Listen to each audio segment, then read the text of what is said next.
Nomads.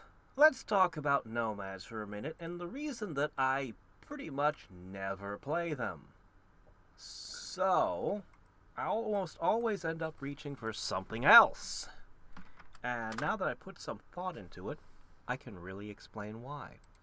So, nomads, they get well, they don't have the ability to build granaries or farmers markets, and population is absolutely enormous. It's a huge thing.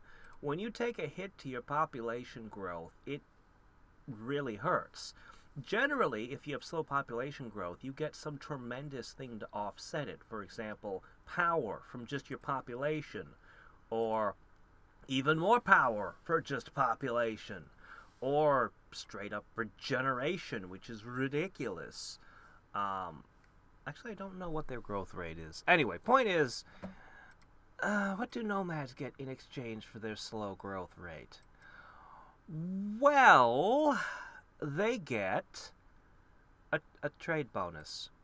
Wait, no, hold on. Everybody gets something. High men build buildings super quick. Clackons get extra production. Like what is this? This isn't a in place, so this is just another bonus. Okay, well that's fine. That's fine. A trade bonus is good. You can just build roads. Really? Sorry. What's that? You can't build roads? Oh, I'm sorry. My mistake. You're completely incapable of road building, even if I build every single building, so you actually can't make use of your own special ability. You are the only faction in the entire game incapable of using your own bonus. Okay, that's fine. All right, I really like horse bowmen. I think they are a fantastic unit. I really love them. The mobility of the cavalry coupled with archery, I actually am a big fan of this. They get rangers. Obviously, I can't show that until I get the one spell, but that's fine.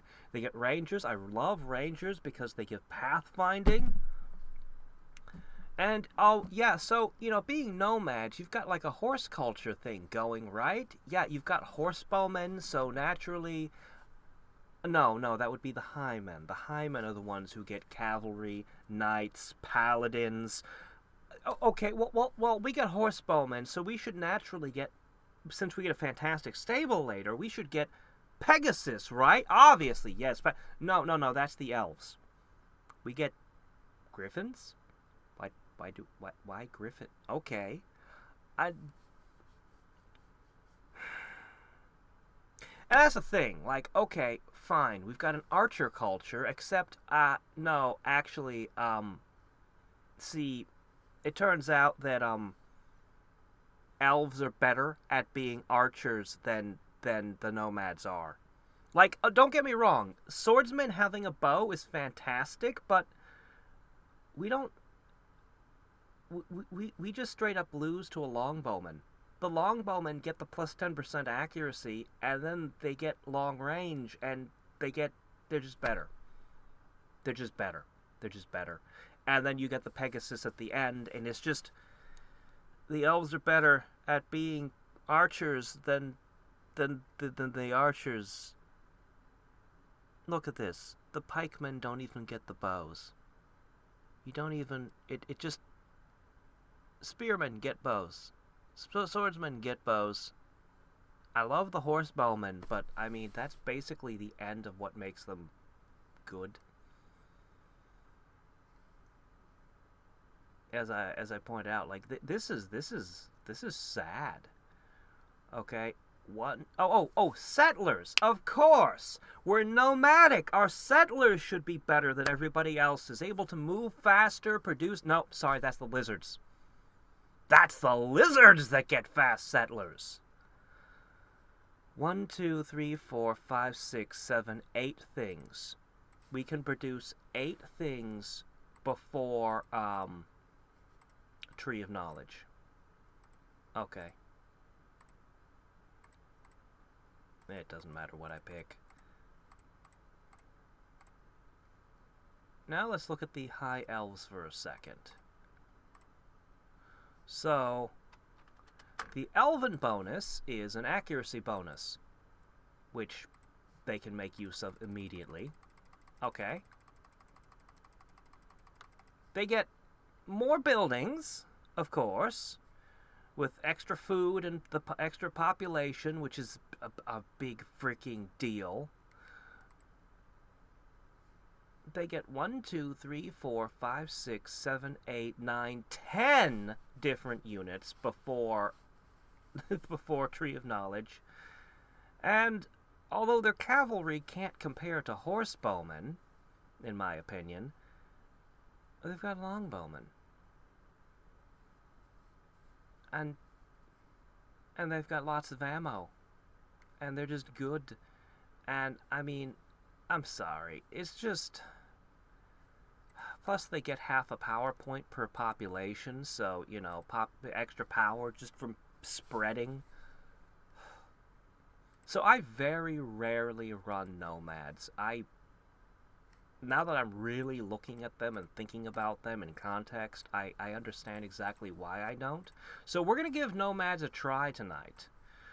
Because, you know what, the one thing that they get, the one definitive advantage they have, is their swordman has a bow, and they get horse archers.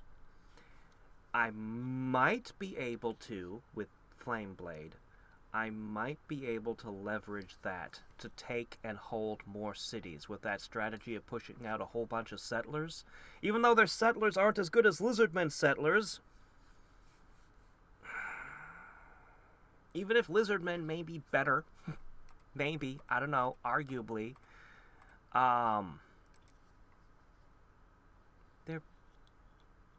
they're a little bit resistant, okay? That counts sometimes, that's important. It could, yeah, I'm reaching. They're really bad with high men, too, which is really unfortunate. Yeah, I don't know, man.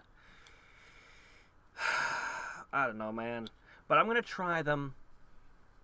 I'm gonna pump out, I'm just gonna pump out settlers, do the swordsmen with flame blades, and I'm gonna try to rush horsebowmen and priests. And I think those 3 units can hold territory very well. Maybe better than the orcs could. Maybe.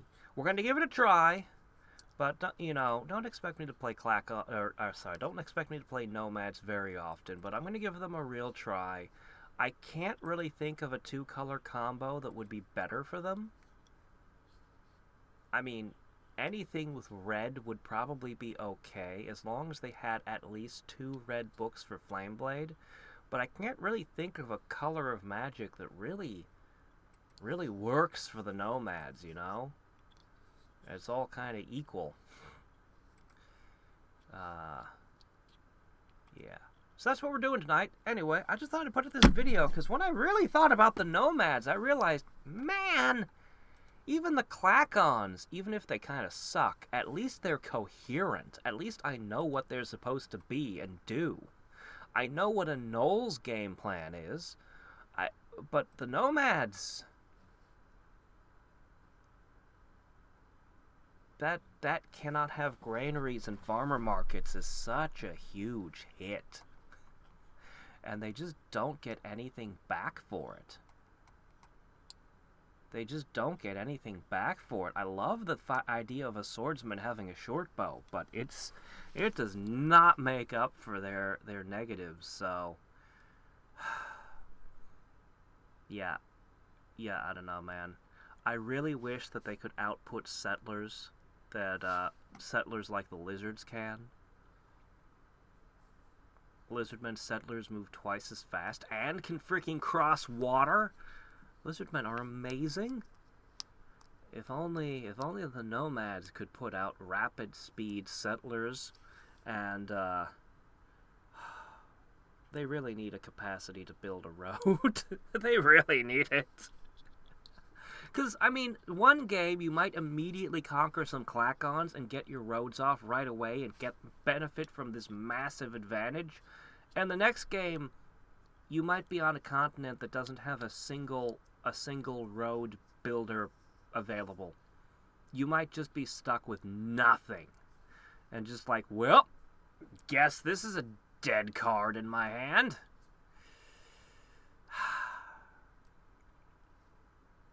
But it might work. It might work. Focus magic on a priest or a magician looks pretty decent. Flame blade on a horse bowman or even a swordsman, pretty good. I think this is workable. Hopefully we don't get locked on a continent with a psychopathic warlord Clackon again. As long as that doesn't happen, we should be okay, right? Right? Alright then.